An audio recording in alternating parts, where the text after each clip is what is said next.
On behalf of Worcester Polytechnic Institute, we are honored to accept the 2024 Senator Paul Simon Spotlight Award for Campus Internationalization.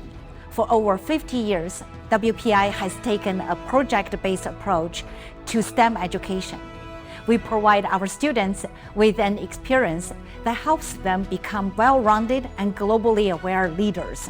Our curriculum places projects at the center, infusing them into more than 75% of courses. All undergraduate students complete 3 major projects, each of which can be completed off-campus through our Global Projects program at over 50 WPI Global Project Centers. This immersive learning experience allows the students to work in interdisciplinary teams, tackling real-world problems.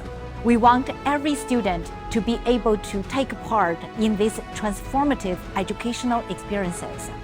We share your and the late Senator's passion for international education and global dialogue.